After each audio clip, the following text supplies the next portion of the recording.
बच्चों, let's read the question. The question says that if f is defined from R to R and f of x is equal to sine of greatest integer part of x into pi upon x square plus 2x plus 3 plus 2x minus 1 plus under root x into x minus 1 plus 1 upon 4, where bracket x denotes integral part of x, then f of x is. The options are 1 1 but not on 2, 1 1 and on 2 but not 1 1, neither 1 1 nor on 2.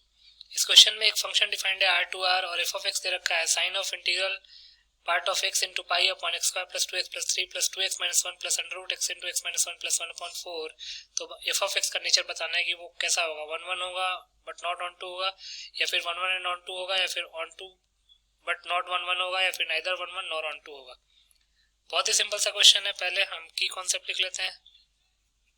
की concept, a function f defined from a to b is said to be 1 1 if different elements of set A have different images in B. कहने का मतलब ये है कि different x पे different y आएगा तो फंक्शन 1 1 कहलाएगा. A function if defined from A to B is said to be many one if two or same elements, if or more elements of set A have the same image in B. मतलब दो या दो से ज्यादा x पे same y आ रहा है तो फंक्शन जो है वो मेनी वन कहलाएगा. तीसरा, a function is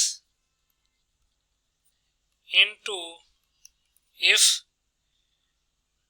domain codomain is equal to range. अगर कोडोमेन और रेंज इक्वल है तो उसको हम ऑन टू बोलते हैं, not into. And a function is into if codomain is not equal to range. अगर रेंज और कोडोमेन सेम है तो फंक्शन ऑन टू कहलाएगा, अगर रेंज और कोडोमेन सेम नहीं है तो फंक्शन इनटू कहलाएगा. तो जो गिवन इंफॉर्मेशन दे रखा है उसको लिख लेते हैं. Since f is defined from R to R and f of x is given as sine of integral part of x into pi upon x square plus 2x plus 3 plus 2x minus 1 plus under root x into x minus 1 plus 1 upon 4. अब ध्यान से देखिए, इसको हम क्या लिख सकते हैं, sine of integral part of x into pi upon x square plus 2x plus 3 plus 2x minus 1 plus इसको मल्टीप्लाई करेंगे तो क्या हो जाएगा, x square minus x plus 1 upon 4.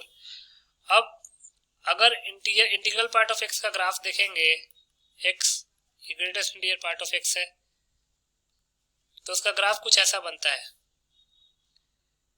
0 से 1 के लिए ग्रेटेस्ट इंटीजर पार्ट 0 होता है, 1 से 2 के लिए ग्रेटेस्ट इंटीजर पार्ट 1 होता है, 2 से 3 के लिए जो ग्रेटेस्ट इंटीजर पार्ट होता है वो 2 होता है. ये 1 है, ये 2 है, ये 3 है, ये 0 है. सिमिलरली -1 से 0 के लिए -1 होता है, ये -1 होता है, ये 1 है, ये 2 है.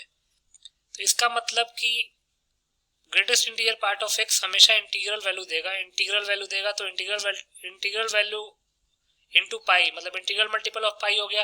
तो इंटीग्रल मल्टीपल ऑफ पाई तो हमेशा 0 होता है, तो ये हमेशा 0 को टेंड करेगा. तो ये वैल्यू ही पूरी 0 हो गई. तो जगह 2x minus 1 plus under root x square minus x plus 1 upon 4.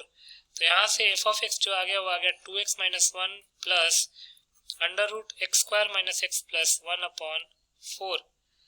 अब ये एफ ऑफ एक्स आ चुका है हमारे पास. तो अब हम ऐसे लिख सकते हैं, f of x can be written as 2x minus 1 plus under root x square minus x plus 1 upon 4 था, इसको हम x minus 1 अपॉन 2 होल स्क्वायर भी तो लिख सकते हैं. तो ये जगह 2x minus 1 plus mod of x minus 1 अपॉन 2. ये हमारे पास एफ ऑफ एक्स आ गया. अब एफ ऑफ एक्स का बिहेवियर चेक कर लेते हैं. तो क्या हो जाएगा, 2x minus 1 plus modulus as it is खुलेगा अगर x ग्रेटर देन 1/2 होगा तो x minus 1/2 if x is greater than equal to 1/2 and modulus minus sign के साथ खुलेगा अगर x लेस देन 1/2 होगा। तो इसको सिंप्लीफाई करेंगे तो f of x is equal to क्या आ जाएगा 3x minus 3/2 when x is greater than equal to 1/2 और 2x माइनस x हो जाएगा x माइनस 1 प्लस 1/2 ये हो जाएगा minus 1/2 if x is less than 1/2। अब अगर इसका ग्राफ बनाएंगे f ऑफ x हमारे पास क्या आ गया 3x minus 3/2 if x is greater than equal to 1/2 and x minus 1/2 if x is less than 1/2। अब अगर इसका हम ग्राफ बनाएंगे ये x एक्सिस है ये f of x है 1/2 पे बिहेवियर चेंज हो रहा था 1/2 से ज्यादा पे 3x minus 3/2 कुछ स्ट्रेट लाइन बनेगी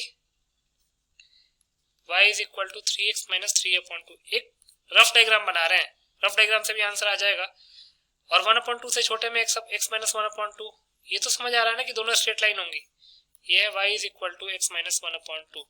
अब अगर ये ग्राफ देखेंगे तो यहाँ पे जो रेंज है वो r आ रही है y एक्सिस पे सारी वैल्यूज ले रहा है तो range is r which is same as codomain which is same as codomain of the function codomain of f of x क्योंकि f of x r to r defined था since f of x is defined from r to r तो ये codomain होता है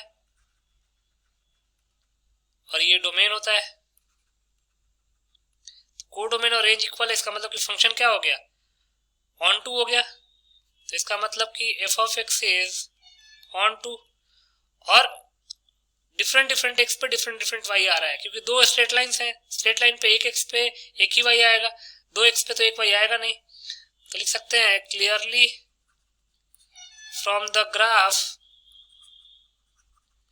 f of x is 1 1 as well as on to तो function 1 1 on to हो गया तो ऑप्शन बी करेक्ट हो जाएगा तो लिख सकते हैं therefore option B is correct तो ऑप्शन बी पे टिक कर देंगे so option B will be the final answer I hope you understood it well best of luck